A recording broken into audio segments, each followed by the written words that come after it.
রেখো না মনেতে ভয়, বান্দা খোদার দূর হয়ে যাবে বাধা সব। তোমার আমার এক মালিক আছেন আমাদের রব, আছেন আমাদের রব। বলেন ঠিক কিনা? বিশ্বাস আমরা করি না? কুষ্টিয়াবাসী রব্বুল আলামিন যে দুইটা কাতারকে সবচাইতে বেশি ভালোবাসেন, এই কাতারের সিগনিফিকেন্স কি? কাতারবদ্ধ হয়ে নামাজ পড়লে আল্লাহ ভালোবাসে। এই জন্যে এখানে যেহেতু একটা বিধান পালন করা হবে, তার নাম সেজদা। তার নাম কি? এই সেজদা নামক বিধানটা পালন করা হবে। এই জন্য এত সুন্দর মসজিদ বানিয়েছেন কোটি টাকা খরচ করে, এত সুন্দর চাকচিক্য বিউটিফাই করেছেন, দেখলেই মন ভরে যাচ্ছে। ইমাম, মুয়াজ্জিন, খাদেম, খতিব পরিষ্কার পরিচ্ছন্ন করার জন্য কমিটি পর্যন্ত আপনারা নিযুক্ত করেছেন। প্রতি মাসে মাসে 40-50 হাজার টাকা এর পেছনে অলরেডি খরচ করছেন। 5 ওয়াক্ত আযান দেওয়ার জন্য, নামাজে আসার জন্য কাতারবদ্ধ হয়ে। এটা তো শুধু অনুষ্ঠান। এই অনুষ্ঠান থেকে মূল শিক্ষা এটা যে কাতার যেভাবে প্রতিদিন 5 বার করে সজা করি, পৃথিবীতে এখানে বিধান পালন করা হবে মাত্র একটা। 499টা বিধান বাকি আছে। এগুলো আমাদের ব্যক্তি, পরিবার, সমাজ, রাষ্ট্র, দুনিয়াতে চলানো লাগবে। একটা বিধান পালন করার জন্য যদি এত কিছু করা লাগে, এত অনুষ্ঠান করা লাগে, 499টা বিধান পালন করার জন্য কত কিছু করা লাগবে আপনি বলেন? এই শিক্ষাটাই নামাজের কাতারে আমাদের দেয়। এখানে যেমন সব আমরা এক হয়ে গেছি আল্লাহর একটা বিধান পালন করতে, এখান থেকে বের হয়ে সমাজে, রাষ্ট্রে, পৃথিবীতে যেখানে আমরা যাব, মুসলমান আমরা যারা আল্লাহর বিধানের জন্য সব এভাবে এক হয়ে যাব। এই শিক্ষাটা মানুষ যদি নেয় তাহলে কাতার আল্লাহর কাছে খুব প্রিয়, পছন্দনীয়। দ্বিতীয় কাতারের নাম যেটা বলেছিলাম প্রথমে, তার নাম দিন কায়েমের যে কাতার। রব্বুল আলামিন বলেন এটা আমি আল্লাহর কাছে সবচাইতে ভালো কাজ। যালিকুম খায়রুল লাকুম ইন কুনতুম তা'লামুন। এইটাই ভালো কাজ। কে বলছে? বলেন বলেন। আল্লাহ পাক বলেন এইটাই ভালো কাজ যদি তোমরা বোঝো বা জানো।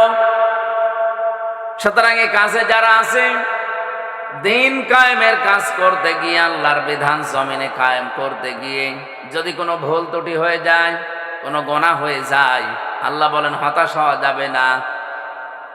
আহুয়াল আজিজুল গফুর, দুইটা নাম দিলাম আমি, একদিকে আজিজ আর একদিকে গফুর। এই পৃথিবীতে আমার বিধান যারা কায়েম করার জন্য, প্রতিষ্ঠা করার জন্য চেষ্টা করবে না, কাজ করবে না, এদের জন্য আমি আজিজ। ওরা যদি মনে করে কিছুই তো হয় না, কিছু হবে না, না, আমি কিন্তু আজিজ। আমার ধরা বড় শক্ত ধরা। যারা দিনের জন্য কিছু করে নাই, দিনে জমিনে কায়েম হবে, প্রতিষ্ঠা হবে, এর জন্য যাদের কোনো পরিশ্রম নেই, প্রচেষ্টা নেই, কোনো চেষ্টা করে নাই, কাজ করে নাই, আল্লাহ তাদেরকে ধরেছে বড় শক্ত করে। কারণ তার নাম প্রথমেই তিনি দিয়েছেন আজিজ। কি দিয়েছেন? নামটা শুনলেই মনে হচ্ছে শক্ত কিছু হবে। আজিজ মানে মহাপরাক্রমশালী। 2 নম্বরে আল্লাহ গফুর দিয়েছেন। আমি তো কিছু মানুষকে দেখতে পাচ্ছি তারা নিস্তব্ধ ভাবে কথাগুলো বোঝার জন্য শুনতেছেন। কোন শব্দ যদি কেউ বোঝার জন্য চেষ্টা চালায়, 500 রাকাত নফল নামাজ পড়ার সওয়াব হয়। কিছু মানুষকে আমি টের পাচ্ছি, আপনারা শুনতেছেন, বোঝারও চেষ্টায় আছেন। রব্বুল আলামিন বলেন এই দিন কায়েমের কাজ করতে গিয়ে যদি কোনো ঝামেলা হয়, জীবনে বাধা প্রাপ্ত হও, পৃথিবীতে হয়তো ভুল ত্রুটি হয়ে যেতে পারে, গুনাহ হয়ে যেতে পারে, আমি আল্লাহ পাক ঘোষণা দিলাম আমি গফুর, আমি মাফ করে দেব। তাহলে কি বুঝলেন এতক্ষণ পর্যন্ত? যা বললাম তার সামারাইজ, এ পৃথিবীতে সবচাইতে বড় ভালো কাজ আমার আল্লাহর কাছে এ জমিনে তার বিধানটা পালন করার জন্য চেষ্টা করা, কায়েম করার জন্য চেষ্টা করা। আমরা এখানে যারা এসেছি আল্লাহর বিধান জানবো, এরপরে মানবো, বাস্তবায়ন করব, এইটাই আমাদের নিয়ত। কথা বলেন, কথা বলেন। এ নিয়ত নিয়ে যারা বসে আছেন জান্নাতের এই বাগানে, জীবনেও কোনোদিন আল্লাহ আপনাকে আর জাহান্নামে দেবে না যদি আপনি নিজে যেতে না চান। প্রশ্ন আসতে পারে, নিজে যেতে না চান মানে? হ্যাঁ, হযরতে ইদ্রিস নবী আলাইহিস সালাম উনি অনেক সালিলুল কদর একজন নবী ছিলেন। আযকুরু ফিল কিতাবি ইদ্রিস ইন্নাহু কানা সিদ্দীকান নাবিয়্যা। আল্লাহ বলেন, স্মরণ করো ইদ্রিস নবীর কথা, আমার কিতাবের ভেতরে তাকে আমি বর্ণনা দিয়েছি। তিনি একদিকে সত্যবাদী আর একদিকে তিনি নবী ছিলেন। হযরতে ফেরেশতা আজরাইল একবার ডাক দিয়ে বলে, রব্বুল আলামিন, আমার তো জীবনের বহু আশা তুমি পূরণ করে দিয়েছো, এই একটা মাত্র আশা আমার বাকি আছে। তোমার নবী ইদ্রিসকে আমার খুব ভালো লাগে, তুমি যদি অনুমতি দাও আমি তার সাথে বন্ধুত্ব করতে চাই। আল্লাহ পাক বলেন, ঠিক আছে, অনুমতি দিলাম, গিয়ে দেখো, চেষ্টা করে। উনি এসে বললেন, আমি আজরাইল আপনার সাথে বন্ধুত্ব করতে চাই। বলেন তো, আমাদের সাথে কেউ যদি এই পর্যায়ে আসতো আগেই রাজি হয়ে যেতাম। এই কথা বলেন না কেন? আমি জেলখানায় থাকাকালীন সুইডেন আসলাম ভাইকে পেয়েছিলাম। সুইডেন আসলাম নাম শুনেছেন? আপনারা চেনেন না? 27 বছর ছেলে আছে, এখন বের হয়েছে। নাম শুনলে বোঝা যাচ্ছে যে লোকটা কিরকম। আমিও প্রথম প্রথম নাম শুনতাম আর মনে মনে ভাবতাম যে কবে দেখা হবে। হঠাৎ করে একদিন ফাঁসির কন্ডেম ছেলে রাতের বেলায় এসে বলছে, হুজুর আসসালামু আলাইকুম। কে আপনি? তো দেখি না এর আগে। যে একটা মাসলা জিজ্ঞাসা করতে এসেছি। বলেন। ওনার স্ত্রীর সম্পর্কে একটা মাসলা আমার জিজ্ঞাসা করলো। বললাম, আমি কিছু সাধারণ কেউ। মনের ভেতরে খটকা যে বিকাল 5টার পরে তো সব বন্ধ করে দেয় গেট, কারো দরজা তো খোলা থাকার কথা না, অন্তত যারা দায়িত্বে আছে তারা বাদ দিয়ে। এ আল্লাহর ওলি কি এ সাধারণ পোশাক পরে রাতের বেলায় এসেছে। আমি আমার কৌতূহল থেকে জিজ্ঞাসা করেছি যে কে আপনি? আমারে বলছে আমি সুইডেন আছি। ওরে বাপ! বলেন ভাই, কি কথা লাগবে, কত মাসলা লাগবে, সব আমি দিয়ে দিচ্ছি। চেহারার দিকে তাকিয়ে দেখি সত্যি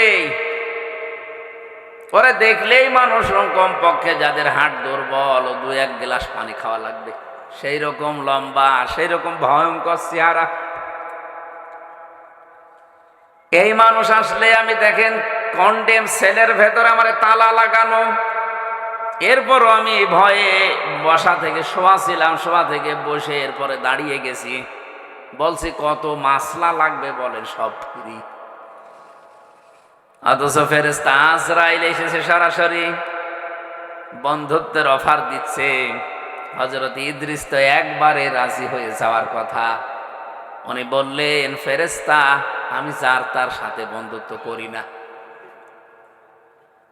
কারণ বিষয়টা দুনিয়ার সাথে সম্পৃক্ত না। এই পৃথিবীতে যার সাথে যার বন্ধুত্ব হবে, সম্পর্ক বেশি গাঢ় হবে, কিয়ামতের দিন আল্লাহ তার সাথে তাকে তুলবে। আমরা কিয়ামতের অনেক বর্ণনা কোরআনে কারিমে পড়েছি। বহু মানুষ আমাদেরকে ধোঁকাও দিয়েছে যে বিভিন্ন পীর সাহেবরা নাকি লক্ষ লক্ষ মুরিদ নিয়ে কিয়ামতে মিছিল করতে করতে আসবে। এটা বানানো কথা ভাই।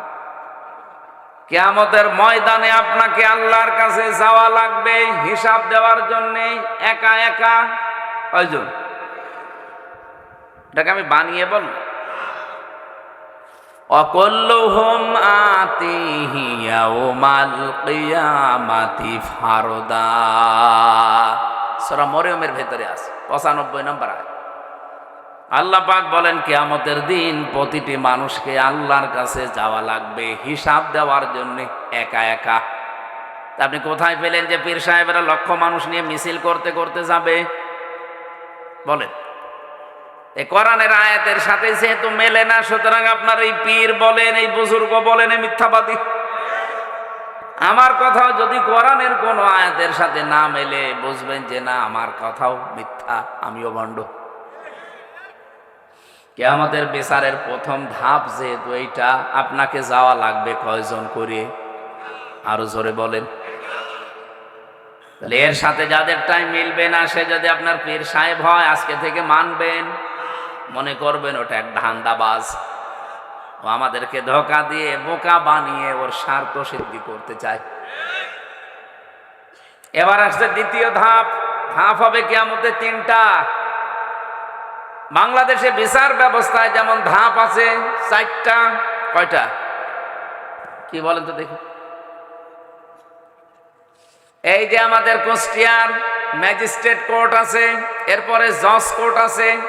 এখান থেকে যদি কেউ ভালো রায় না পায়, আরো দুইটা কোর্ট আছে ঢাকাতে, একটা হাই কোর্ট, একটা সুপ্রিম কোর্ট।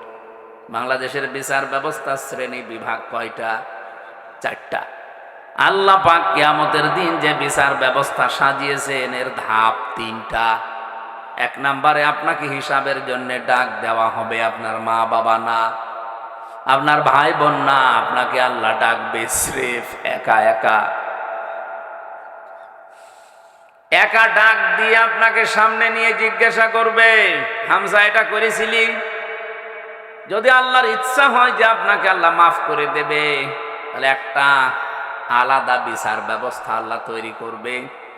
লক্ষ কোটি কোটি মানুষ থেকে আপনাকে আলাদা করে একা চারিদিকে কুদরতের চাদর দিয়ে ঘিরে নেবে।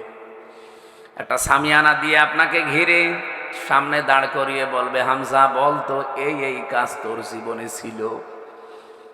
এমন একটা বিষয় আমার সামনে তুলে ধরবে যে মনে হচ্ছে আমার সব কাজগুলো রেকর্ড হয়ে আছে। ওয়াজাদু মা আমিলু হাজিরা, সব হাজির হয়ে আছে। দেখার পরেই মানুষ আশ্চর্য হয়ে যাবে, তো একটা অস্বীকার করার মতো না। যা করেছি এখন সব আমার মনে পড়ছে। আমার এখন 34 বছর। 20 বছর আগে আমি এই মাসের এই তারিখে কি করেছিলাম, এই সময় সেইটাও দেখি লেখা আছে। দেখলেই মনে পড়ে যাবে, এরকম মন আল্লাহ বানাবে। সবকিছু যখন মনে পড়বে, অস্বীকার করার কোনো কায়দা যেহেতু নেই, উনি আগের খবর, পরের খবর, মনের খবর সবই জানে। মাথা নিচু করে বলবে, রব্বুল আলামিন আমি সব করেছি।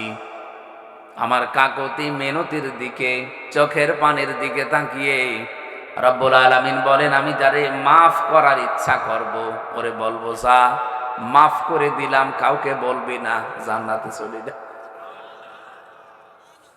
এরকম একটা হিসাব আইয়াসিরা, সহজ হিসাব, এটা যেন আমাদের সবাইকে আল্লাহ দান করেন, বলেন আমিন। কিয়ামতের দ্বিতীয় বিচার ব্যবস্থা। এবার আর আপনাকে আল্লাহ একা ডাকবে না, বিচার করার জন্য আপনাকে ডাকবে আপনার নেতার সাথে।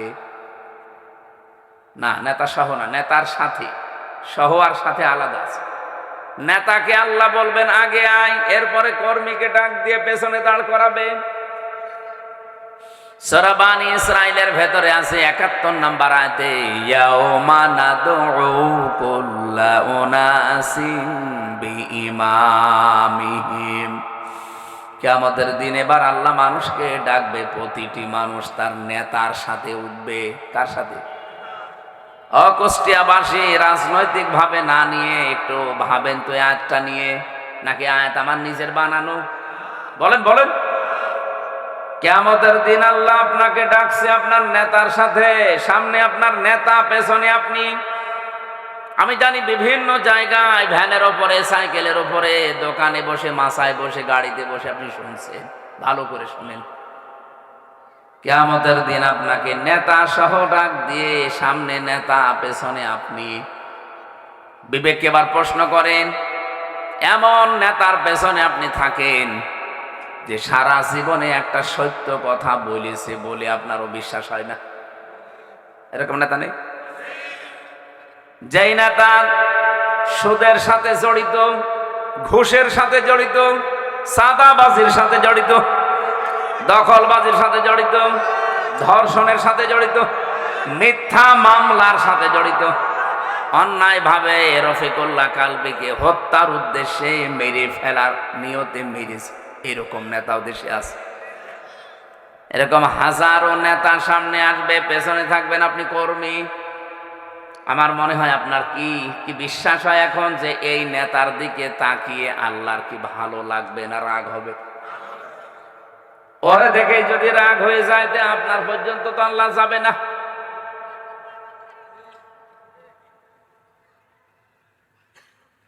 আমার তো আয়াতটা পড়ে তাফসীর যখন আমি মিলাই, আমার ভয় হয় বাংলাদেশে বহু মানুষ এই নেতার কারণে ধরা খাবে।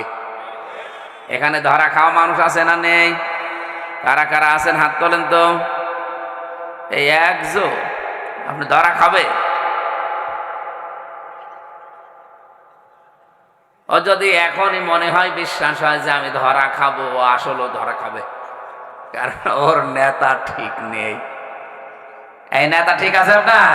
ঠিক নেই। অবশ্যই আপনার নেতা মিথ্যা মামলা দিয়ে বাণিজ্য করেছে, এই জন্য আপনার বিশ্বাস হচ্ছে না।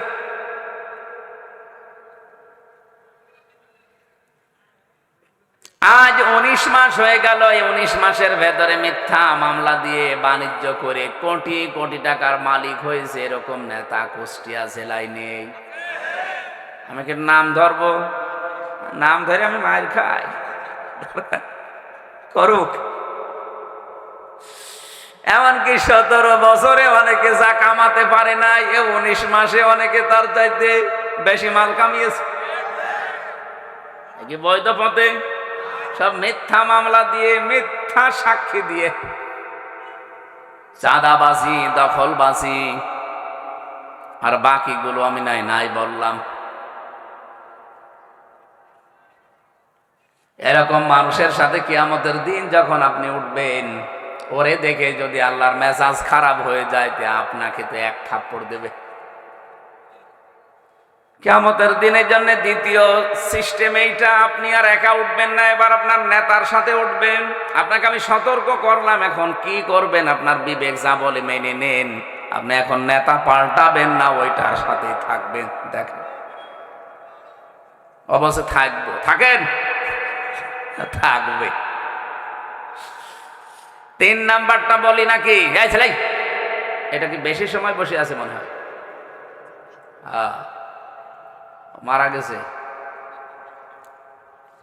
সুবহানাল্লাহ আলহামদুলিল্লাহ লা ইলাহা ইল্লাল্লাহ, সুবহানাল্লাহ আলহামদুলিল্লাহ লা ইলাহা ইল্লাল্লাহ, লা ইলাহা ইল্লাল্লাহ মুহাম্মাদুর রাসূলুল্লাহ। এই ভাই উঠে চলে যাচ্ছেন মানে? আমি কি নিজের স্বার্থে কথা বলছি? আমি আপনাকে বাঁচাতে এসেছি। কিয়ামতের দিন এটা হবে আমি জেনেছি কোরআন থেকে, আপনি জানেন না তাই জানালাম। এরপরও যদি আপনি ওই লাইনে থাকেন, আপনাকে আমি একটু ঠেলা দিয়ে যান। তৃতীয় যে সিস্টেম, এবার আর আপনি একা না, নেতা না, এবার উঠবেন সবাইকে নিয়ে, সবার সামনে আল্লাহ দাঁড় করিয়ে আপনার বিচার করার জন্য প্রথমে মুখের ওপরে, এরপরে হাতের মুখের ওপরে সেলাই লাগিয়ে, হাত দিয়ে, পা দিয়ে, আপনার বিভিন্ন অঙ্গ প্রত্যঙ্গ দিয়ে কথা বলাবে। সূরা ইয়াসিনের 65 নম্বর আয়াতে আল্লাহ আমাদেরকে স্মরণ করিয়েছেন, আল-ইয়াওমা নাখতিমু আলা আফওয়াহিহিম ওয়া তুকাল্লিমুনা আইদিহিম ওয়া তাশহাদু আরজুলুহুম বিমা কানু ইয়াকসিবুন। বলেন আল্লাহু আকবার। কুষ্টিয়াবাসী বড় আবেগ নিয়ে, ভালোবাসা নিয়ে কথা বলছি আপনাদের সামনে। আমি নিজেও আছি এই আলোচনার ভেতরে। কিয়ামতের দিন সত্যিই কিন্তু আমরা অনেকেই ধরা খাবো। হযরত ইদ্রিস নবী এইটা খেয়াল করে বলেছিলেন, ফেরেশতা আমি যার তার সাথে বন্ধুত্ব করি না, তা আপনি যখন এসেছেন আপনার সাথে আমি বন্ধুত্ব করব, তবে আমার শর্ত তিনটা। এক নম্বরে আমি এখন মরতে চাই, এখনই আপনি আমাকে মেরে ফেলবেন, এরপরে আবার আমার জীবন ফিরিয়ে দেবেন, কারণ আপনি তো মানুষকে মেরে ফেলেন, জান কবজের দায়িত্ব তো আপনার। ফেরেশতা ফিরে গেলেন আল্লাহর কাছে, ডাক দিয়ে বলে, রব্বুল আলামিন, নবী মনে করে গিয়েছিলাম, মনে করছিলাম ভালো মানুষ, এখন দেখছি ভেজাল, ও তো মরতে চাই। আল্লাহ বলেন ঠিক আছে, মেরে ফেলো। ইদ্রিস নবী বললেন, ফেরেশতা আমি জানি, আমি আল্লাহর কথাগুলো আমার জানা আছে। ওয়াজাতে সাকারাতুল মাউতি বিল হক যালিকা মা কুনতা মিনহু তাহিদ। এই পৃথিবীর সব কিছু মিথ্যা হতে পারে, কিন্তু মরণের যন্ত্রণা হক, এটা সত্য। সুতরাং আমার এক নাম্বার শর্ত, আমি মরতে চাই, কেমন যন্ত্রণা হয় মরলে ওটা আমি দেখব। হযরতে আজরাইল জান কবজ করে নিলেন, আবার জানটা তার ভেতরে ফিরিয়ে দিলেন। হাদিসে আমি তাফসীরের কিতাবে পড়েছি, হযরতে ইদ্রিস নবী শক করে মৃত্যুবরণ করেছিলেন। তার এই শকের মরণে কেমন কষ্ট হয়েছিল জানেন? একটা জীবিত ছাগলকে জিন্দা অবস্থায় চামড়া ছিলে লবণ দিলে যেমন কষ্ট হয়, এরকম কষ্ট হয়েছিল। তাও তো তিনি মরণের যন্ত্রণা দেখতে চেয়েছিলেন শক করে। তার এই শকের মরণে যদি এই হয়, আমরা যারা মরতে চাই না, আমাদের কোনো কষ্ট হবে না। দুই নম্বরে, আপনি আমাকে জাহান্নাম দেখাবেন। জাহান্নামের শাস্তি সম্পর্কে আমি শুনেছি, ইন্নাহু মাইয়াতি রাব্বাহু মুজরিমান ফাইন্না লাহু জাহান্নাম লা ইয়ামুতু ফিহা ওয়ালা ইয়াহইয়া। অপরাধী হয়ে কোনো বান্দা বান্দি যদি আল্লাহর সামনে যায়, আল্লাহ তাকে প্রথমে জাহান্নামে দেবেন। জাহান্নামে অবস্থা তার এমন হবে, লোকটা বাঁচবেও না, মরবেও না। আমি এটা দেখতে চাই যে কি হলে মানুষ বাঁচেও না, মরেও না। হযরত ইদ্রিস নবীকে আল্লাহর ফেরেশতা জাহান্নামে প্রবেশ করিয়ে আবার বের করে নিয়ে আসলেন। তিন নাম্বার শর্ত আমার, আমি জান্নাত দেখতে চাই। জান্নাতে প্রবেশ করালেন, নিয়ামতগুলো দেখালেন। আল্লাহ রাব্বুল আলামিন জান্নাত যেভাবে সাজিয়েছেন, তাকে দেখিয়েছেন জান্নাতের পুরাটা কিভাবে আল্লাহ সাজিয়েছে। নবীজি বলেন, জান্নাত আল্লাহ এমন ভাবে সাজিয়েছে, কোনো চোখ কোনোদিন দেখে নাই, কোনো কান কোনোদিন শোনে নাই, কোনো মানুষের হৃদয়ে কোনো দিনের কল্পনা উদয় হয় নাই। কুষ্টিয়াবাসী মানুষের কল্পনার রাজ্য, এটা কি ছোট না বড়? কত বড় জানেন? আমি যদি এখন কল্পনা করি এই ময়দানে আমি 10তলা বিল্ডিং এর মালিক হব, কল্পনা করলে হয়ে যাবে? এর জন্য কত কাঠ খড়ি পোড়ানো লাগবে, সময় দেওয়া লাগবে কমপক্ষে 1.5-2 বছর। এরপরে তো টাকা পয়সা খরচ আছে, মিস্ত্রি দেওয়া লাগবে, সিমেন্ট দেওয়া লাগবে, এরপরে কত মাল মশলা আছে। মাটি পরীক্ষা থেকে শুরু করে রংচং করে বিল্ডিংটা আমার হাতে ডেলিভারি দিতে 1.5-2 বছর সময় লাগবে না লাগবে না? কল্পনা করতে সময় লেগেছিল 2 বছর। কত বলেন বলেন? মাত্র 2 সেকেন্ডের কল্পনার বহিঃপ্রকাশ যদি 2 বছর লাগে। আল্লাহ বলেন, মুমিনের কল্পনা আমার জান্নাত, ও কল্পনা যা করবে ওইটা জান্নাত। আজ দুনিয়াতে কত মানুষ কল্পনা করে আছে। শেখ হাসিনা তো কল্পনা করেছিল 31 সাল, 41 সাল হয়েছে, কল্পনা পর্যন্ত জিতেও পারে নাই। আজও কত কিছু কল্পনা মানুষ নিয়েছে, 2000 মানুষের জীবন তাদের কাছে জীবনই না, কল্পনা নিয়ে বসে আছে। উল্টিয়ে যখন যাবে তখন ঘুম ভাঙবে, অন্তত ঘোর কাটার আগেই যেন ঘুম ভাঙে। আল্লাহ তাদের তৌফিক দেন, বলেন আমিন। আমিন কি বুঝে শুনে বললেন না আন্দাজে বলছে?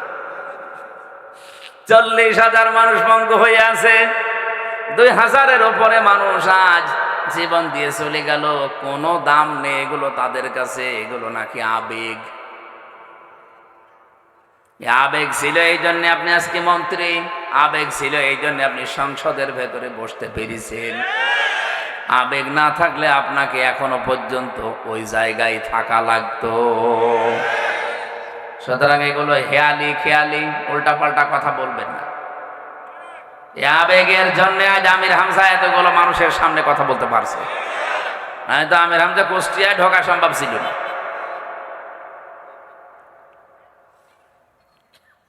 জান্নাত পরিভ্রমণ করছেন, হঠাৎ ফেরেশতা ডাক দিয়ে বলে, আল্লাহর নবী চলেন এবার বের হয়ে যায়। হযরতে ইদ্রিস নবী বললেন, ফেরেশতা আমি আল্লাহর ঘোষণা জানি, খালিদিনা ফিহা আবাদা। অন্য জায়গায় আমি জানি লা ইয়াবগুনা আনহা হিওয়ালা। আল্লাহ এমন জান্নাতে মানুষকে প্রবেশ করাবে, চিরস্থায়ী করে দেবে, কোনোদিন আল্লাহ বের করে দেবে না। আর ওই লোকটা জান্নাতের নিয়ামত পেয়ে বের হতেও চাইবে না। এত কিছুর ভেতরে থাকার পরে আল্লাহ ঘোষণা দেবেন,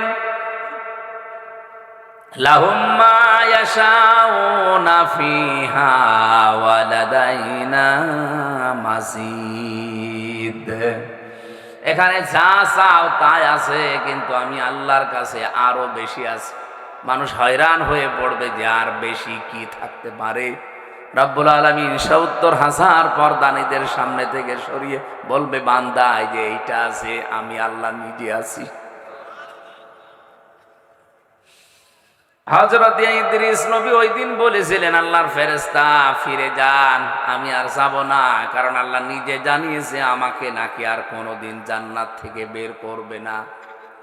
আমাকে আল্লাহ বের করবে না বলে ঘোষণায় দিয়েছেন, কারণ জান্নাতে একবার আসলে আর বের হওয়া লাগে না। আর আমি বের হতেও চাই না, তুমি ডিস্টার্ব করো কেন? হযরত আজরাইল ফেরেশতা বলেছিল, রব্বুল আলামিন তোমার নবী ইদ্রিস তো খুব চালাক। আল্লাহ পাক বলেন, ফেরেশতা ফিরে আসো, এইটাই আমি ইদ্রিসের কপালে লিখে রেখেছিলাম। আমার ঘটনা বলা উদ্দেশ্য না, আমার এখানে একটা শিক্ষা আছে। ইদ্রিস নবী এখনো জান্নাতে আছে, আল্লাহ ওনাকে বের করে দেয়নি, আর উনি বের হতেও চাইনি। কথা বলে না কেন? এটা যদি নবীজির কথা অনুযায়ী জান্নাতের বাগান হয়, আল্লাহ আমাদেরকে যখন এখানে প্রবেশ করিয়েছে আর বের করে দেবে না, আর আমরা বের হতে যেতেও চাই না। এরপরেও যেটা বের হয়ে যাবে মনে করবেন ওর জান্নাত ভালো লাগছে না। এবার ওঠেন তো দেখি। দড়ি ছাড়া বেঁধে ফেলেছি, কেউ যেতে পারবেন না। না সারা রাত না, আর 20 মিনিট থাকবেন না। আর গুরুত্বপূর্ণ একটা আয়াত পড়েছি, এই আয়াতকে সামনে নিয়ে কথা বলবেন ইনশাআল্লাহ। আলহামদুলিল্লাহি রাব্বিল আলামিন, ওয়াসসালাতু ওয়াসসালামু আলা রাসূলিহিল আমিন ওয়া আলা আলিহি ওয়া সাহবিহি ওয়া তাবাইহি আজমাইন, লাইলা ওয়া নাহারান ফিত তারফাইন। فقد قال الله تعالى في كلامه المجيد وبرهانه التوحيد، أعوذ بالله من الشيطان الرجيم، بسم الله الرحمن الرحيم،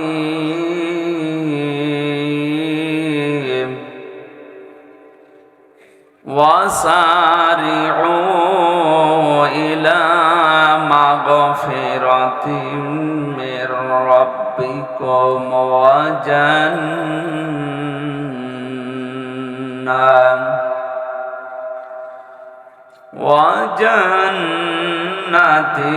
عرضها السماوات والأرض أعدت للمتقين،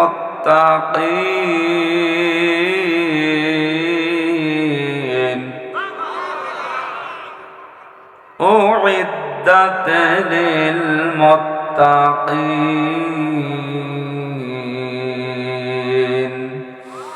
صدقت يا ربنا اللهم صل على سيدنا مولانا محمد سبحانك لا علم لنا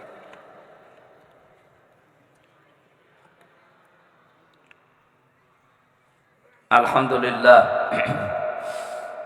কুষ্টিয়া জেলার কুমারখালী থানার অন্তর্গত খলিশাদহ সরকারি প্রাথমিক বিদ্যালয় ময়দানে এলাকাবাসীর উদ্যোগে ২৭তম বাৎসরিক তাফসীরুল কোরআন মাহফিল মৃত ব্যক্তিদের রূহের মাগফিরাত কামনায় আপনারা আয়োজন করেছেন। সম্মানিত সভাপতি জনাব মাসুদুল হক মিয়া, প্রধান অতিথি, বিশেষ অতিথিবৃন্দ, অনেক মানুষের নাম দিয়েছেন। এতক্ষণ যিনি কথা বললেন হরিপুর কেন্দ্রীয় মসজিদের সম্মানিত খতিব মুফতি হাফিজুর রহমান জিহাদি, হাফেজ মাওলানা রাকিবুল ইসলাম, আতালাল্লাহু উমরাহু ওয়া বারাকাল্লাহু ফি হায়াতি, আমিন। মঞ্চে বসা সম্মানিত ব্যক্তিবর্গ, সামনে বসা মুসলমান ভাইরা, পর্দার আড়ালের সম্মানিতা মা এবং বোনেরা, প্রশাসনের ভাইরা, প্রাণ প্রিয় কুমারখালীবাসী, দরবার ইলাহিতে শুকরিয়া জানাচ্ছি। ঈদের আমেজ এখনো যায়নি, এখনো আনন্দ চলছে। যদিও আনন্দ করা নিষেধ না, কিন্তু অনেক মুসলমান আমরা ঈদের আনন্দকে মাত্রা ছাড়িয়ে ফেলেছি। কারণ মুসলমানদের এমন কোনো কাজ নেই যেটা ইবাদত হয় না। নবীজি বলেছিলেন আল্লাহর পক্ষ থেকে দুইটা আনন্দের দিন আছে, একটা ঈদুল আজহা, একটা ঈদুল ফিতর। তো সে আনন্দ করা লাগবে নির্ধারিত গণ্ডির ভেতরে থেকে। আমরা অনেকে গণ্ডি পার হয়ে চলে গিয়েছিলাম, আগামী ঈদ যেন আমাদের গণ্ডি পার না হয়। কথা বুঝতেছে? সুতরাং ঈদের আমেজ যেহেতু এখনো চলছে, এ সমস্ত অবৈধ কোনো কাজে না গিয়ে পৃথিবীতে যত নফল ইবাদত আছে, আফদালুল ইবাদাতি তিলাওয়াতুল কোরআন, এর ভেতরে সর্বোত্তম নফল ইবাদতের তালিকায় আছে কোরআন কেন্দ্রিক যে সমস্ত বিষয়গুলো রিলেটেড আছে। আজকের এই আয়োজন কোরআনের সাথে সম্পৃক্ত। কোরআন যদি না থাকতো এখানে, আমির হামজা এমপি না, ও বাবা আসলে আপনারা আসতে বলেন বলেন। সুতরাং কোরআনের জন্য যারা এসেছেন আজকে তারা আনন্দিত এবং খুশি, কোরআন এখানে আছে এই জন্য। কুল বিফাদলিল্লাহি ওয়া বিরহমাতিহি ফাবিযালিকা ফালিয়াফরাহু হুয়া খায়রুম মিম্মা ইয়াজমাউন। দুনিয়ার মানুষ যা গেইন করে, যা অ্যাচিভ করে, যা অর্জন করে, আনন্দ করে, এগুলো স্থায়ী না। ক্ষমতা আজ আছে কাল নেই। যারা টাকা পয়সার মালিক হয়েছেন এটা আজ আছে কাল নেই। এমনকি বহু মানুষ বুঝে হোক না বুঝে হোক নিজেদের সম্পদগুলো তারা এক কেন্দ্রিক কাউকে দিয়ে অন্য পক্ষকে ফাঁকি দেয়। আমার এই কথার অর্থ হয়তো অনেকে বুঝে ফেলেছে। এটা বুঝে হোক না বুঝে হোক যারা করেন, ছেলের নামে সব লিখে দিলেন, মেয়েকে ফাঁকি দিলেন। অনেকে মনে করে যে ফাঁকি দিচ্ছি এ কারণে নামাজ রোজা তো করি, এ আর কি মানে নামাজ রোজা যে আল্লাহর বিধান, সম্পদগুলো সন্তানাদের ভেতরে ভাগ করতে হবে, এটা আল্লাহর বিধান। কোরআনে কারিমে আল্লাহ বিধানগুলো দেওয়ার সঙ্গে সঙ্গে জানিয়েছেন তিলকা হুদুদুল্লাহ, এটা আল্লাহর নির্ধারিত সীমানা। আমাইয়ুতিল্লাহ ওয়া রাসূলাহু ইয়াদখিলহু জান্নাতিন তাজরি মিন তাহতিহাল আনহারু খালিদিনা ফিহা ওয়া যালিকাল ফাওজুল আযীম। যারা আল্লাহ এবং রাসূলের আনুগত্য করবে তাদেরকে আল্লাহ প্রবেশ করাবে এমন জান্নাতে যার তলদেশ দিয়ে নদী আর নহর প্রবাহমান থাকবে, চিরকাল সেখানে তারা থাকতে পারবে। আর এটাই মহা সফলতা। আমাইয়াসিল্লাহ ওয়া রাসূলাহু ওয়া ইয়াতাআদ্দা হুদুদাহু ইয়াদখিলহু নারান খালিদান ফিহা ওয়া লাহু আযাবুম মুহিন। সূরা নিসার ভেতরে এসেছে 14 এবং 15 নম্বর আয়াত, 13-14 নম্বর আয়াত।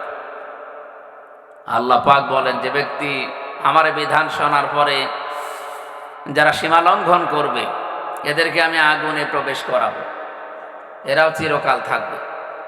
আর এটা একটা অপমানজনক জায়গা শাস্তির জন্য। এই যে বাংলা অর্থ আমার মনে হয় শুনি আপনি বুঝে ফেলেছেন আল্লাহ কোন প্রেক্ষাপটে এই কথাগুলো এত বড় কঠিন কথা বললেন।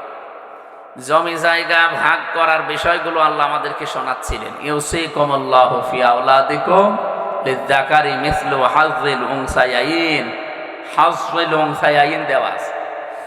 আল্লাহ তোমাদেরকে নির্দেশ দিচ্ছে, তোমাকে না, কম আছে, তোমাদেরকে আল্লাহ নির্দেশ দিচ্ছে। এবং ভবিষ্যৎ বলতে কিয়ামত পর্যন্ত এই আয়াতটা কোরআনে থাকবে, সবাই এর মুখাতেব।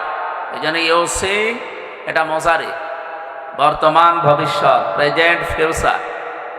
তোমাদের সবাইকে আল্লাহর নির্দেশে তোমাদের এক ছেলে যা পাবে, 2 মেয়ে তাই পাবে। এ বিধান কার বলেন তো? কিন্তু যারা অনেক শিক্ষিত মানুষকেও দেখি, অনেক গ্রাম্য মানুষ তো আছে, এই এখানে আওয়াজ করা যাবে না ভাই, যে যা করছে করুক, দাঁড়িয়ে শুনছে শুনুক, বসে শুনে শুনুক, কথা বলবেন না, এটা আমার অনুরোধ। আর এই যে তাল গাছের মতো দাঁড়িয়ে আছেন মাঝখানে কোন কারণ? এই সাদা জামা, বসেন। এটাকে কানে শোনে না মনে হয়? বসেন, যেখানে জায়গা পান, যদি ভালো লাগে বসে পড়েন, না হলে দূরে যান। প্রাণপ্রিয় কুষ্টিয়াবাসী, আমি কোরআনে কারিম থেকে যে কথাটা শোনাচ্ছিলাম, যারা এটা মনে করে যে আমার ছেলেকে আমি ধনী বানিয়ে রেখে গেলাম, আপনার ছেলে যে ধনী থাকবে তার গ্যারান্টি আছে? আবাউকুম ওয়া আবনাউকুম লা তাদরুনা আইয়ুহুম আকরাবু লাকুম নাফআ ফারিদাতাম মিনাল্লাহ। তোমাদের মা বাবা, তোমাদের সন্তান সন্ততি, তোমরা জানো না যে কে তোমাদের উপকারী। আপনি সন্তানকে ধনী বানিয়ে রেখে গেলেন একজনকে ফাঁকি দিয়ে, ওই সম্পদ ওর কাছে থাকবে, আপনাকে গ্যারান্টি কেউ দেয়নি, আর এটা থাকবেও না। অবৈধ কোনো কিছু করে গেলে এমন একটা অসুখ আল্লাহ মনে করেন চাপিয়ে দেবে, যা সম্পদ রেখেছিলেন সব বিক্রি করে আরো কিছু যোগ করা লাগবে। এরকম রোগ দেশে নেই? আমি পেয়েছি, বহু মানুষের সাথে মিশেছি দুনিয়ায়। এই জন্য এই কাজ কেউ করবেন না, আল্লাহ যেহেতু নিষেধ করছেন। এই ওয়ারিস যারা জমি জায়গা ভাগ করার কথা বলতে বলতে আল্লাহ তিলকা হুদুদুল্লাহ দিয়েছেন, এটা আল্লাহর নির্ধারিত হদ, সীমানা, বর্ডার। এই বর্ডারগুলো কেউ যেন ক্রস না করে, এরকম বর্ডার আছে কোরআনের ভেতরে 500। কত? আমাদের বাংলাদেশে বর্ডার কয়টা বলেন তো? দেখে বর্ডার কয়টা? 34টা। 34 না 32? হ্যাঁ, 32টা। এতগুলো বর্ডার যদি আপনি ক্রস করতে চান, পাসপোর্ট যদি না থাকে, ভিসা না থাকে, আপনাকে মনে হয় মামার আদরে ঢুকতে দেবে না? আগে ছিল, কিন্তু এখন আর নেই। যেহেতু প্রত্যেকটা দেশের সীমানা করা আছে, বর্ডার দেওয়া আছে, আল্লাহ রাব্বুল আলামিন আমাদেরকে পৃথিবীতে চলার জন্য 500টা বর্ডার দিয়েছে। এই বর্ডারের কাছে যখনই যাবেন, আপনার যদি ঈমান থাকে, আপনি যেন থমকে যান, দাঁড়িয়ে যান। এই কাজগুলো যারা করেন তারা যেন আজকের আলোচনা শোনার পরে আপনি ওই জায়গায় স্টপ হয়ে যান, দাঁড়িয়ে যান, আল্লাহ যেন কবুল করেন, আমিন। সুতরাং ওই সমস্ত আনন্দগুলো করলে কোরআনের সাথে যেহেতু মেলে না, আমরা এরকম কোনো আনন্দে আগামীতে যেতে চাই না। ঈদের আনন্দ চলছিল, যতটুকু করেছেন আমার বিশ্বাস বাংলাদেশে হয়তো সীমানা পার হয়ে গেছে অনেক ক্ষেত্রে। যারা আমরা সীমানা পার করি নাই, বর্ডার ক্রস করি নাই, এই মানুষগুলোই এই ময়দানে এসেছে। যারা মমতাজের গানের অনুষ্ঠানে যেত তারা এখানে আসে না, আর ওরকম মানুষ এখানে আসেও না। আসে? এখানে যারা আসবে, এসেছে, আমার বিশ্বাস এই মানুষগুলো জান্নাতি। কারণ নবীজির ভাষা, এটা যদিও ফুটবল খেলার ময়দান, কিন্তু এটা এখন জান্নাতের বাগান, রিয়াজুল জান্নাহ। এই জান্নাতের বাগানে কোনো জাহান্নামী মানুষকে আল্লাহ ঢুকতে দেবে না। কথা বুঝতেছে? কারণ জান্নাতের একটা নিয়ম হচ্ছে কেউ যদি জান্নাতে একবার যেতে পারে কোনোদিন আল্লাহ তাকে বের করে দেয় না, আর সে বের হতেও চায় না। রব্বুল আলামিন বলেন খালিদিনা ফিহা লা ইয়াবগুনা আনহা হিওয়ালা। চিরকাল মানুষ জান্নাতে থাকবে, বৈশিষ্ট্য আল্লাহ এভাবে দিয়েছেন বানিয়ে। কোন মানুষ জান্নাত থেকে বের হতে চাইবে না, আল্লাহ বের করেও দেবে না। ওয়ালাকুম ফিহা মা তাশতাহি আনফুসুকুম ওয়ালাকুম ফিহা মা তাদউন নুজুলাম মিন গফুরির রহিম। রব্বুল আলামিন বলেন এমন বাগান বানিয়েছি ওই জান্নাতের ভেতরে চাওয়ার আগে জিনিস পাওয়া যাবে। এ পৃথিবীতে এমন কোন জায়গা আপনি পাবেন না যেখানে চাওয়ার আগে জিনিস পাওয়া যায়। চাবেন এরপরও দেরি হবে। কি কথা বললেন? প্রধানমন্ত্রী এখন যিনি আছেন কোনো কিছু চাইলেই সঙ্গে সঙ্গে পাবে না, চাবে নিয়ে আসতে দেরি হবে। কিন্তু জান্নাত আল্লাহ এমন ভাবে বানিয়েছেন মনের ভেতরে কামনা আসলেই সঙ্গে সঙ্গে সামনে হাজির হয়ে যাবে। নবীজি বলেন কোন মানুষ যদি জান্নাতের ভেতরে নহরের ভেতরে যায়, হঠাৎ একটা মাছ লাফ দিয়ে এসে আপনার ডিঙ্গি নৌকা জাহাজ যায় বলেন আসবে, এসে বলবে আল্লাহর বান্দা আপনাকে আমাকে খেতে চান, মনের ভেতরে যদি কামনা আসে যে মাছটা খেতে পারলে ভালো হতো, সঙ্গে সঙ্গে রান্না হয়ে আপনার সামনে চলে আসবে। মানুষ মাছটা খাবার পরে যখন কাঁটাগুলো ফেলে দেবে, ওগুলো আবে মাছের রূপান্তরিত হয়ে লাফ দিয়ে নদীর ভেতরে যাওয়ার সময় বলবে আসসালামু আলাইকুম ইয়া আব্দুল্লাহ, হে আল্লাহর বান্দা আপনি সুখে থাকেন, আমি বিদায় নিলাম। এটার নাম জান্নাত। আল্লাহ পাক বলেন এই জান্নাত আমি আল্লাহ এমন ভাবে মেহমানদারি করার জন্য রাখলাম, নুজুলাম মিন গফুরির রহিম। দুইটা নাম আল্লাহ এখানে দিয়েছেন, গফুর, রহিম। কোন মানুষ যদি দুনিয়াতে জান্নাতের কাজ করতে গিয়ে সফল হতে নাও পারে, যদি চেষ্টা চালায় আল্লাহ তার জন্য গফুর। কোন মানুষ যদি জান্নাতের কাজ করতে গিয়ে হোঁচট খায়, কষ্ট পায়, আমার আল্লাহ তার জন্য রহিম। জোরে বলেন সুবহানাল্লাহ। এই জন্য জান্নাতের কাজ যতগুলো দুনিয়াতে আছে সর্বোত্তম কাজ হচ্ছে পৃথিবীতে আল্লাহর দেওয়া বিধান কায়েম করার চেষ্টা করা। কথা খুব অল্প সময় বলবো, এই জন্য চিন্তা ভাবনা করে শুনবেন। আমি গতানুগতিক কথা বলি না, টেবিল মেবিল ভেঙে ফেলবো, একেবারে এদিক ওদিক চলে যাব না, আমার অভ্যাসও নেই আর আমি পারিও না। আমি যা বলবো এখান থেকে যেন আমরা শিক্ষা নিতে পারি। রব্বুল আলামিন কোরআনে কারিমে আমার যতটুকু আয়ত্ত আছে, আমার এই ব্রেনের ভেতরে এটা অলরেডি ঢুকেছে। আল্লাযী খালাকাল মাউতা ওয়াল হায়াতা লিয়াবলুয়াকুম আইয়ুকুম আহসানু আমালা ওয়া হুয়াল আজিজুল গফুর। আগের আয়াতে বলেছিলাম নুজুলাম মিন গফুরির রহিম, একটা গফুর একটা রহিম। আর এই জায়গায় কি আছে? হুয়াল আজিজুল গফুর, দুইটা নাম আছে। আপনি কোনদিন চিন্তা করেছেন আল্লাহ এই নামগুলো কেন বক্তব্য দেওয়ার পরে পরেই ব্যবহার করেন? আপনি দেখবেন বিভিন্ন কথা বলার পরে আল্লাহ তার নাম ব্যবহার করেছেন। আমি আজকে তেলাওয়াতকৃত আয়াতে নামাজের ভেতরে পড়ছিলাম, কোন জায়গায় আল্লাহ নামাজের ভেতরে যেগুলো আমরা পড়ি কিছুক্ষণ পড়ে পড়ি তার নাম দিয়েছেন। ইন্নাল্লাহা কানা আলিমান হাকিমা ওয়া কানাল্লাহু গফুরুর রহিমা। এই নাম শোনেননি? এরকম 500 নাম আছে আল্লাহর, আমরা 99টা জানি বেশিরভাগ। 500 নাম আল্লাহ কোরআনে কারিমে এবং অন্যান্য আসমানি কিতাবের ভেতরে ছড়িয়ে রেখেছিলেন। আপনি তাওরাত পড়বেন, ইনজিল দেখবেন, জাবুর দেখবেন, ওই যে 100 সহিফার নাম শোনেন, এগুলোতে ছড়ানো আছে আল্লাহর নাম 4,900 একটা। আমি অন্যান্য তাফসিরের ভেতর থেকে কোট করেছিলাম। 99টা নাম অলরেডি আল্লাহ কোরআনে কারিমে বিভিন্ন জায়গায় এভাবে দিয়েছেন। এখানে যে 2টা নাম দিয়েছেন, আমার এই ছোট্ট মাথা এটা ধরা পড়েছে তাফসির পড়ার মাধ্যমে।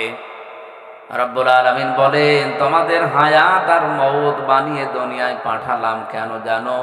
লিয়াবলুয়াকুম আইয়ুকুম আহসানু আমালা। আমি যেন তোমাদেরকে পরীক্ষা করে নিতে পারি, তোমাদের ভেতরে কে সবচাইতে ভালো কাজ করে আমার কাছে আসতে পারো। এ পর্যন্ত শুনেছেন কারা কারা? হাত তোলেন তো। ও বাবা, কার সামনে ওয়াজ করছে? এখনো সবগুলো হাত ওঠে না, তার মানে আপনারা অন্য খেয়ালে আছেন। এভাবে ক্লাস করা যাবে না, আরো একটি ভাবা লাগবে। এদিক দেখান, যা বলবো সেই গোড়া থেকে শেষ পর্যন্ত আমি কমপক্ষে 7টা শিক্ষা দিয়ে শেষ করে দেব। আমাদের মওত আর হায়াত আল্লাহ বানিয়েছেন।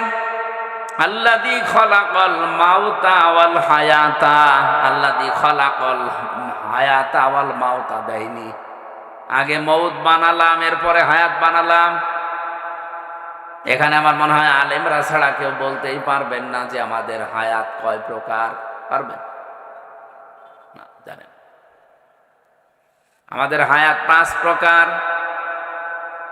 এই পৃথিবীতে আসার আগে এই 2টা হায়াত আমরা পার করে ফেলেছি। একটা আলমে আরওয়াহ, রুহের জগৎ, একটা আলমে বতুন, মায়ের পেটের জগৎ। এখন যেটা আছে আলমে দুনিয়া, এই পৃথিবীর জগৎ। এরপরে আর একটা সামনে আসছে আলমে বারজাখ, কবরের জগৎ। এরপরে একটা সর্বশেষ আসবে আলমে আখিরাত, পরকালের জগৎ। এই 5টার ভেতরে 2টা অলরেডি পার করে ফেলেছি, সামনে 2টা আছে, মাঝখানেরটায় আছি। তার মানে যেহেতু 2টা পার হয়ে গেছে, সামনে 2টা আছে, মাস্ট বি আপনাকে সামনের 2টায় যাওয়াই লাগবে। এই কথা বুঝতেছেন? আল্লাহ আগে হায়াত ওয়াল মাউতা দেননি, আল্লাযী খলাকাল মাউতা ওয়াল হায়াতা দিয়েছেন। আমি যতগুলো তাফসীর আয়ত্ত করতে পেরেছি, সব মুফাসসির একমত। আল্লাহ মানুষকে এটাই স্মরণ করাতে চায়, বান্দা বান্দি যত উপরে ওঠো না কেন, সব সময় এই চিন্তা করবা যে মরা লাগবে। এই চিন্তাটা যার ভেতরে যত বেশি বদ্ধমূল হবে, ওর দুনিয়ার জীবন তত বেশি পরিচ্ছন্ন হবে।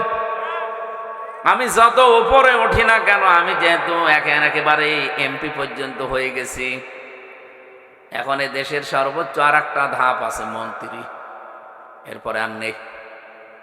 আমি যত উপরে উঠি না কেন, এই চিন্তা যদি আমার থাকে যে আল্লাহ আমার মরা লাগবে, আমার দ্বারা দুর্নীতি করা সম্ভব না। এরপরে আল্লাহ দিয়েছেন লিয়াবলুয়াকুম, লি মানে যেন, তোমাদের সবাইকে আল্লাহ পরীক্ষা করতে চান। আইয়ুকুম, তোমাদের ভেতরে কে আহসানু আমালা। আকসারু আমালা দেয়নি আল্লাহ, যে বেশি বেশি কাজ করে আসতে পারে। আল্লাহ বলেন আমার বেশি কাজ লাগবে না, আমার ভালো কাজ লাগবে। কি কাজ? আমি চাই মানুষ যেন ভালো কাজ করে আসে। এই পৃথিবীতে যত ভালো কাজের কথা আল্লাহ কোরআনে কারিমে আমাদেরকে শুনিয়েছে, আমাদের আগে মুসা নবীকে, হযরতে ঈসা নবীকে দাউদ নবীর মাধ্যমে, আদম নবীকে, শীষ নবীকে, যত নবীকে তার উম্মতদেরকে শুনিয়েছে, সব চাইতে ভালো কাজ কোরআন পড়ে আমি পেয়েছি, জমিন যার বিধান চলবে তার। এটা আমি কি ভুল বললাম? আপনার সূরা 13 নম্বর আয়াত পড়বেন, সূরা আরাফের 54 নম্বর আয়াত পড়বেন, সূরা ইউসুফের 40 নম্বর আয়াত পড়বেন। পুরা কোরআনে এরকম 918 জায়গায় ডাইরেক্ট ইনডাইরেক্ট আমি পেয়েছি। যেহেতু জমিন যার, এখানে বিধান আইন কানুন চলা লাগবে তার। এটা তো ফেরেশতারা এসে চালাবে না, আমাদের চালানো লাগবে। এই চালাতে গেলে কি কি করতে হয়, যে 5টা ধাপ পার করা লাগে। তার ভেতরে 1 নম্বরে আপনাকে দল করা লাগবে। অলতাকুম মিনকুম উম্মাতুন ইয়াদউনা ইলাল খায়র, তোমাদের ভেতরে একটা দল থাকতেই হবে। এখানে 5টা বিষয়ের ভেতরে 1 নম্বরে দল। এখানে যদি আমি দল তৈরি করতে চাই, 1 নম্বরে কাতারবদ্ধ হওয়া লাগবে, কারণ গণনা করে করে আপনাকে আমাদের দলে নেওয়া লাগবে। রব্বুল আলামিন বলেন, পৃথিবীতে যত কাতার মানুষ বানায়, যত কাতার তৈরি করতে পারে, 2টা কাতার আমি আল্লাহর কাছে সবচাইতে প্রিয় এবং আনন্দের। এই 2টা কাতারে যাদেরকে দেখি, তাদের দেখলে আমি আল্লাহর ভালো লাগে, আমার পছন্দ হয় তাদেরকে। কয়টা? আরো জোরে বলেন, আর একবার বলেন। আপনি দেখেন তো কোন কাতারে আছেন, নাকি না বলবো না? বলেন, বললে হবে, মানা লাগবে। 1 নম্বরে কাতারের নাম আল্লাহ পাক সূরা সফের 4 নম্বর আয়াতে জানিয়েছেন, ইন্নাল্লাহা ইউহিব্বুল্লাযীনা ইউকাতিলুনা ফি সাবিলিহি সাফফান কাআন্নাহুম বুনয়ানুম মারসুস। অবশ্যই আমি আল্লাহ তাদেরকে বেশি ভালোবাসি যারা সীসা গলা প্রাচীরের মতো কাতারবদ্ধ হয়ে জমিনে আল্লাহর দ্বীন কায়েমের জন্য চেষ্টা করে। তাহলে আল্লাহর কাছে প্রিয়, পছন্দের, ভালোবাসার কাতারের নাম যারা দ্বীন কায়েমের জন্য কাতারবদ্ধ হয়। বাংলাদেশে তো কত কাতার আছে, দ্বীন কায়েমের কাতার মাত্র একটা। 2 নম্বরের কাতারের নাম কি? এটা আর বলবো না, সবই যদি বলে দেবো আপনি কি জানেন।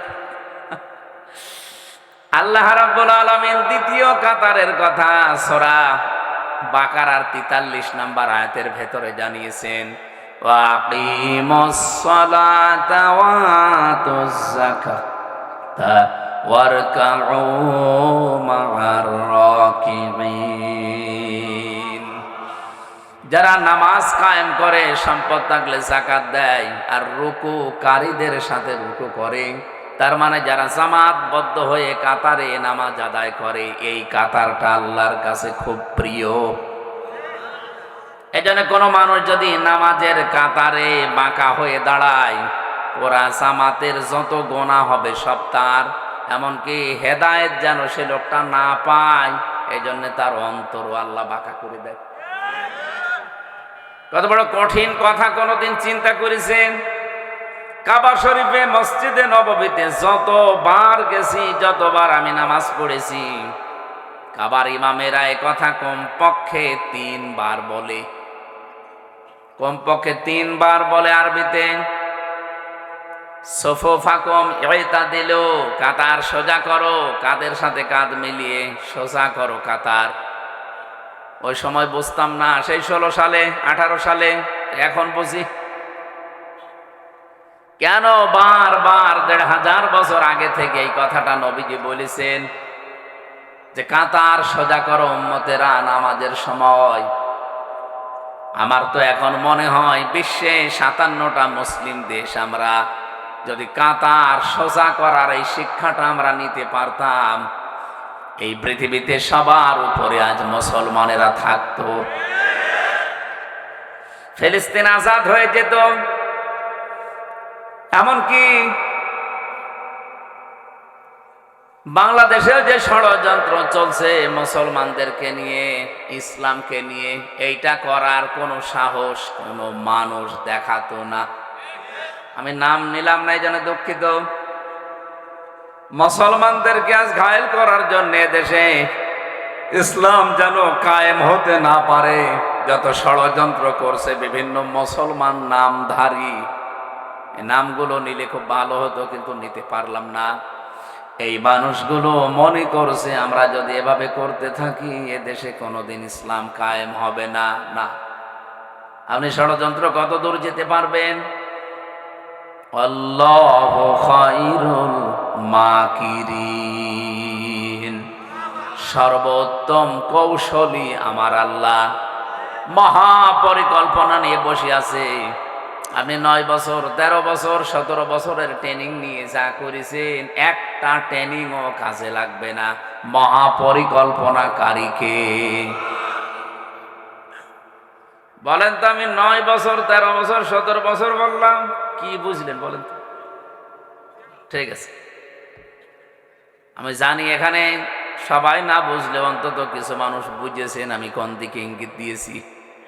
এই জন্য তারা যেহেতু আরো আগে বুঝবে, সামনে তাদের সাথে দেখাও আমার হবে।